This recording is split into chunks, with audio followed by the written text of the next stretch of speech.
Our base car is the best sports car in the world, the Porsche 911. So why do you want to make changes to this car? Why do you want to have anybody tinker with this car? It is very simple.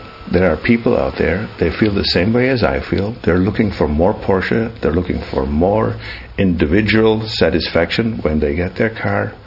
And we have set all the examples over the years of what could be done more to the Porsche 911, and it has been well accepted.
The beginning of that discussion and the triggering for our own success in the Porsche 911 story was definitely at the time in the 70s when the parole was out and it was announced by the factory the 911 will only be built for 2 or 3 more years, and they made the 911 less attractive just by reducing it down to one model, and it was less performance than before. So that was the chance for us to do more with the 911, and we're still doing it today.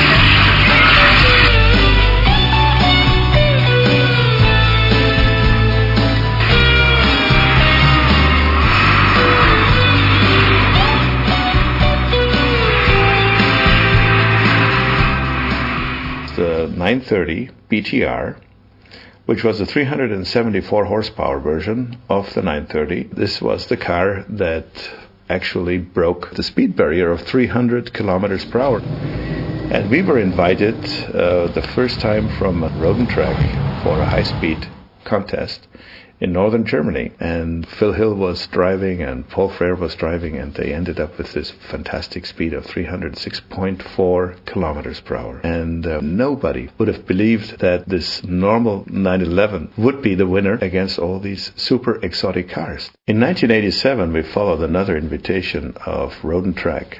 It was World's Fastest Cars, Volume 2, and we just barely finished our car, which was a complete new development. And at that time, this was definitely the most sophisticated development that we performed from our side.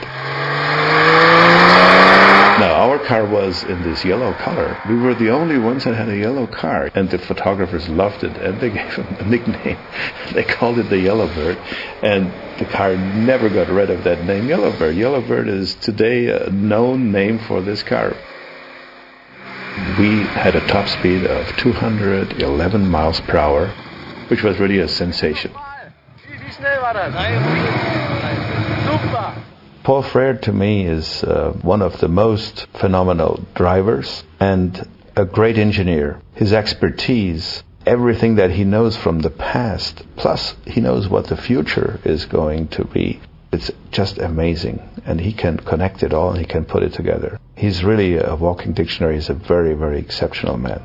Die Leute fragen mich immer, wie kann ein 911 so schnell sein und vor allen Dingen auf der Straße bleiben? Aber es war eigentlich kein Problem, das Auto bei der Geschwindigkeit auf der Straße zu halten. Man hat ein bisschen korrigieren müssen, aber es war gar kein großes Problem. And again, we came home as the winners. which was really a sensation.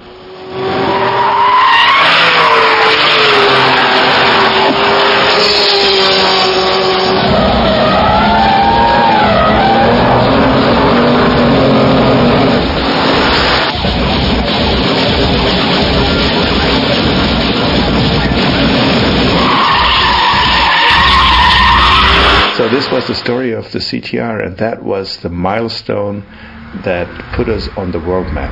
Suddenly, the press people came from any place in the world, and they wanted to know about this car, and they wanted to test it, and they wanted to write a story. And this was the landmark number one for roof automobile.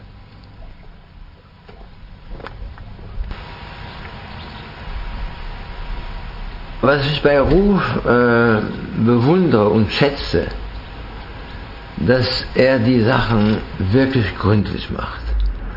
Zum Beispiel, das hatte ich noch nie gehört von einem Porsche-Tuner, irgendeinem, und Rufe ist ja kein Tuner, er ist ja ein Hersteller, aber dass man für Leistungen wie die vom R-Turbo extra neue Pleuelstangen verwendet, weil angeblich die Serienpleuelstangen nicht für diese Leistung vorgesehen sind. Und alles wird also mit der gleichen Methode und mit der gleichen Akribie geprüft und, wenn nötig, geändert. Und seine Werkstatt ist ein richtiges Beispiel einer Idealwerkstatt.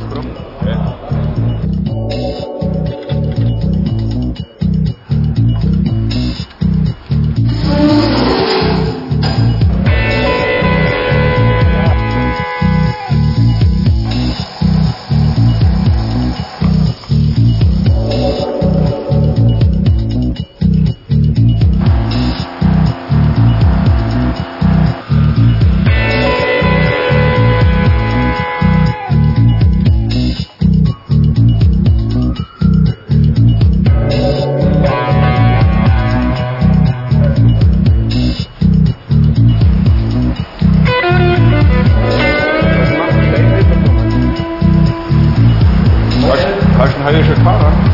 Heute haben wir gekauft. Was? Das ist nur mein erster Trainer.